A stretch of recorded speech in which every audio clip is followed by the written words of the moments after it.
Ayun guys, good afternoon. Time check, nasa 1:10 PM na tayo ng tanghali. At ngayong araw is magko-content naman tayo regarding sa VR25 na target paper within 25 meters. So yung gagamitin natin ngayong araw guys is itong M3 tactical natin na ginagamit sa hunting.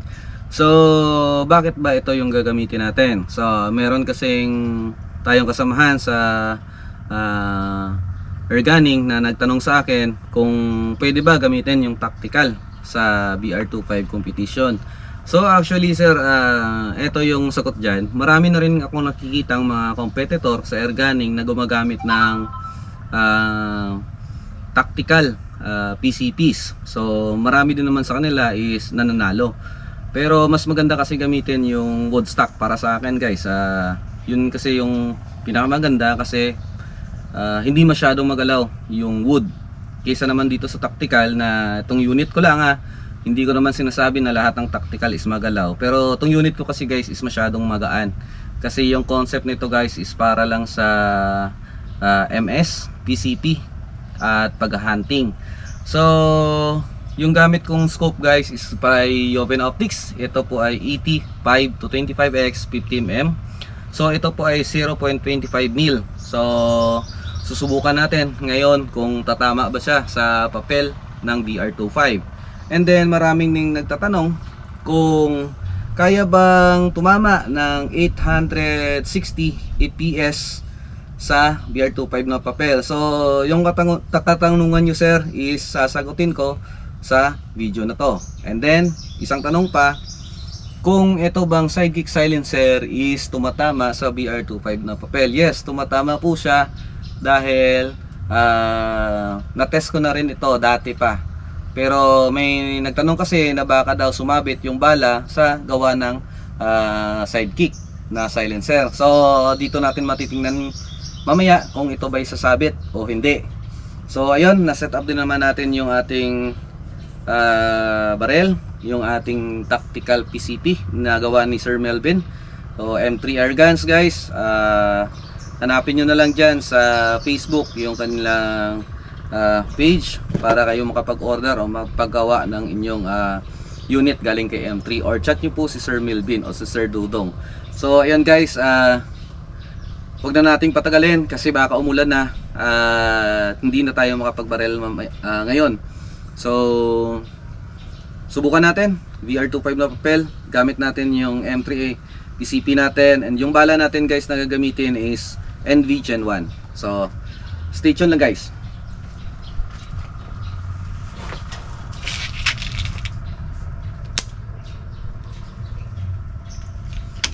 So ayan guys, na set up na rin naman natin to. So baling gagawin na lang natin muna is sesarawing muna tayo dito sa sighter, dito sa malapit sa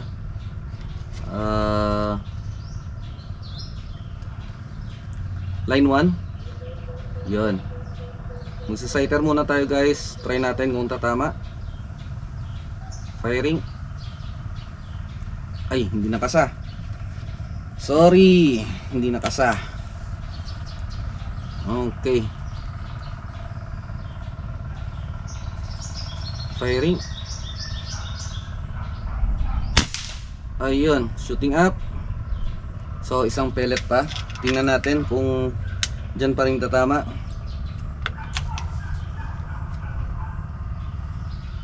Firing. Okay, so pataas ng pataas yung patama nyo guys. So hindi stable. So 860 fps.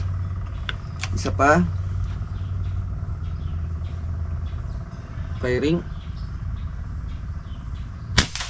Okay, same pa rin. Diyan pa rin pumapasok sa unang bala na tinapon natin. So hahabulin na natin yan guys. Adjust lang tayo ng turret elevation natin. Okay, then windage natin 2 clicks going to the right.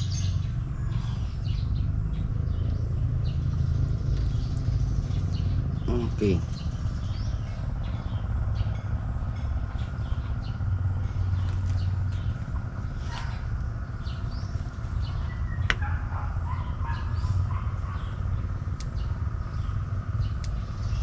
Ayan. So subukan ulit natin.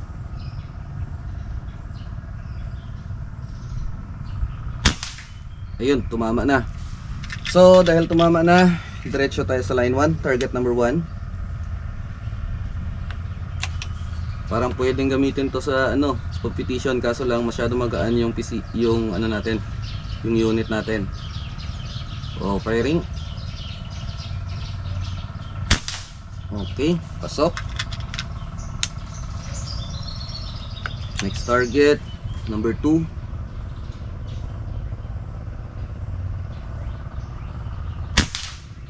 Okay, shooting down. Next target is target number 3. Firing. Okay. So, ayun guys, napakagaan kasi at saka pasmado din naman yung shooter nyo, kaya paiba-iba yung patama natin. So, subukan nating pagandahin pa. Firing. Okay, ayun. Pumasok.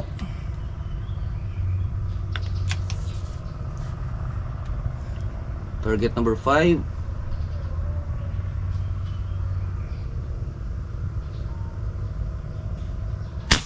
Okay.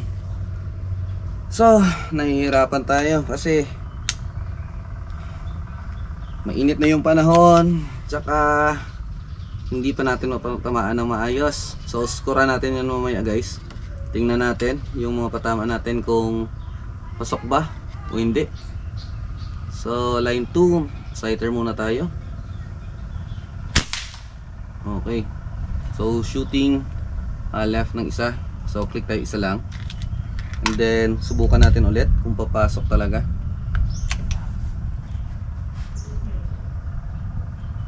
Firing. Okay, pasok na. So try natin sa line 2, target number 10. Firing. Okay.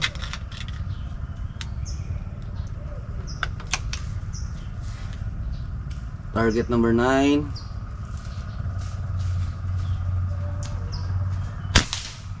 Okay, pasok pa rin. Target number 8.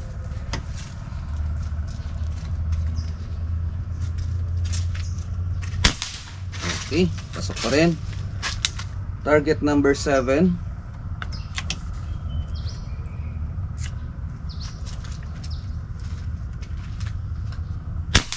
Okay, shooting up. So dahil lang shooting up, punta muna tayo sa sighter. Okay. Firing. Okay, pasok pa rin. So balikan natin yung target number 6.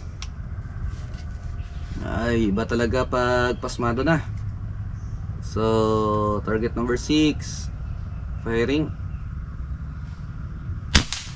Okay, shooting down. So paiba-iba yung mga patama natin guys. Pero ito ay testing lang naman. Susubukan natin kung kaya ba nating patamaan ito lahat. Tingnan natin yung score mamaya. Firing. Okay. So paiba-iba yung patama natin. So hindi stable yung ating mga patama. Hanapan natin ng paraan. Ayan. So bawi tayo.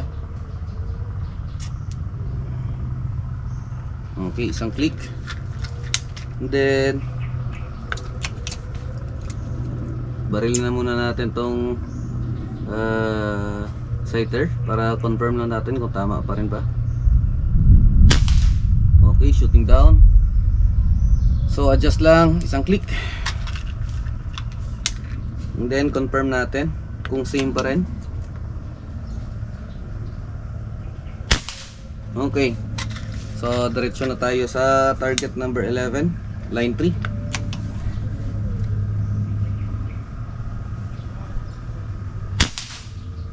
Okay.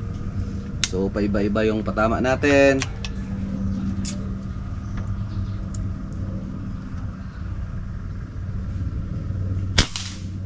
Okay. Hindi talaga kaya, guys.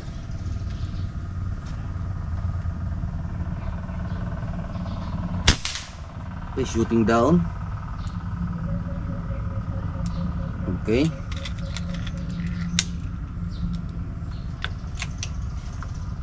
Target number 14. Shooting down pa rin. Target number 15. Compensate tayo ng konti. Okay. So, paiba-iba yung tama natin. So, subukan naman natin sa line 4.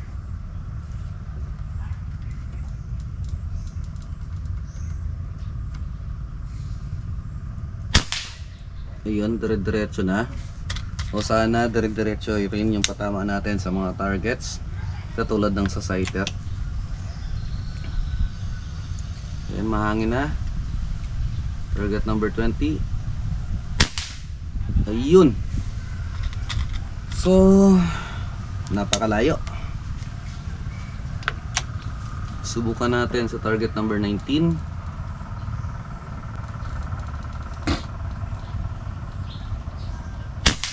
Ayan, pumasok. Sobrang layo ng tama natin sa target number 20.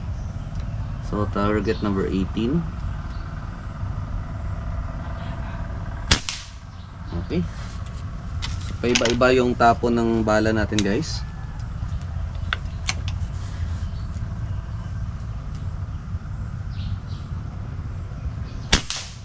Okay, number 17 tumama.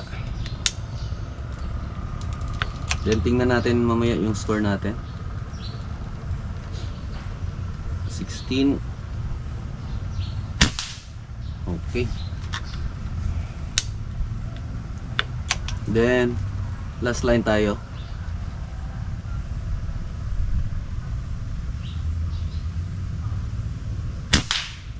Okay. Nanonotice ko lang, guys, pag sighter yung babarilin natin is tumatama tayo ng X. Pero pagdating sa target na may score na, parang imposibleng makapag-X tayo. Pero subukan natin.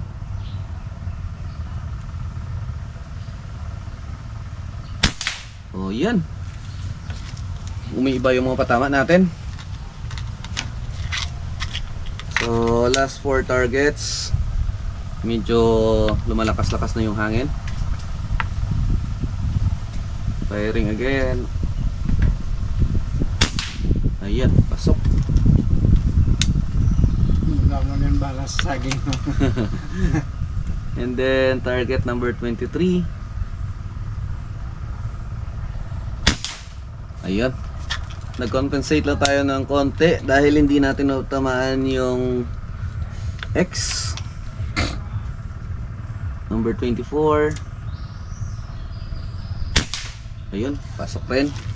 So last target number 25.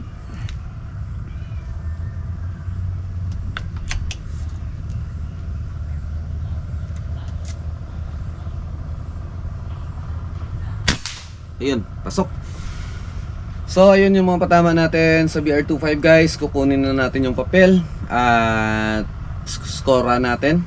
Tignan natin kung ilan yung score natin sa setup ko ng aking PCP, ng aking M3. So tandaan, guys, 860 fps lang po ito at hindi po ito design for VR25 competition. Trinay lang natin, guys, kasi meron tayong unit, yung GC Mag, yun yung ginagamit natin sa VR25 competition. So eto, ang purpose nito, guys, is for hunting purposes only. So yun, tingnan muna natin yung score natin, kukunin natin, and then mag-score tayo, guys. So ayun, guys, eto na yung papel natin na binaralan kanina. So may gamit tayong scoring plug dito. So scorean na natin. So number 1 is 10 ito guys. So kahit lagyan natin ng plug ito guys, 10 pa rin ang labas nito. Ayan oh.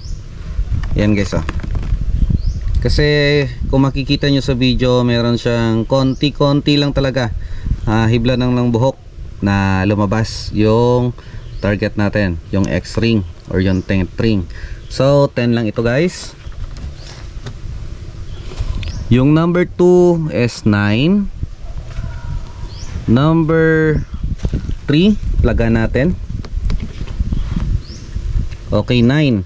So mali yung score natin guys, dapat dito yan. Yan. Tapos 9. Ito plug natin. So natamaan yung 10th ring. Ito ay 10. Ito is naabot pa yung 9th ring. So 9 ito. Target number 10. Okay, naabot pa. So 10. Number 9. Ayan, 10 din. Then number 8 target. Ayan, naka-X tayo dito. Number 7. Okay, 9 lang to guys. Then number 6 target. Okay, natamaan pa yung 9th ring. So 9 tayo guys. So yung 11. Okay, 9. Okay. So ito guys is 9. Then another 9. 9 din. 15. Ayan, 10 ito. Dito no question, 8. 19 is 10. 9. Ito naman guys, number 17. Ayan, X. Number 16, 10. Number 21, 9. Okay, X number 22. Number 23 is 10. Number 24, 10 rin. And number 25 is 10. So tingnan natin yung score natin guys. So sa line 5 is 49. Sa line 3 is 47. Tama? Okay, 47. Then sa line 3, wow, ang dami, 46. Dito minus 2 is 48. Line 1, tatlo is 47. So ayan yung score natin guys, total lang natin. So yung total score natin guys is 237. Tapos yung X natin na nagawa is 1, 2, 3. So 3X yon. So ayun guys, nakita nyo naman yung score natin sa VR25 na papel. So yun yung result ng ating ginawa ngayong araw. So masasabi ko lang guys, regarding sa question nyo sa Sidekick Silencer, is tumatama yung pellet sa target. Ayun nga lang is hindi itong unit natin nakadesign for VR25 competition. Kumbaga ang design nito is para lang sa hunting. So walang sumasabit na bala sa ating Sidekick Silencer. At sa mga nagsasabi kung pwede bang gamitin itong ating scope sa VR25 na competition, so para sa akin guys, 0.25 mil is for hunting only. So pwede itong gamitin sa mga MS competition like mga metal silhouette yung binabarel. Pero pagdating sa VR25, VR50 is hindi applicable guys. So much better maghanap kayo ng scope like 1.8 MOA. So yun yung magandang scope gamitin para sa mga VR competitions. And then regarding naman sa question kanina, kung maganda ba yung mga patama natin. And yun yung result guys. So nasagot ko na yung mga tanong nyo. At hindi maganda yung mga patama natin dahil maraming factors kasi yan guys. Either hindi applicable yung 860 EPS natin sa VR25 na target, or either hindi maganda gamitin itong unit ko sa VR25 dahil ito ay nakadesign for hunting purposes only. So ayun guys, sana nasagot ko yung mga katanungan nyo. God bless everyone and keep safe always dahil uulan na. So ayun, thank you so much sa mga viewers and subscribers ko. Kita-kits tayo sa susunod na mga videos natin.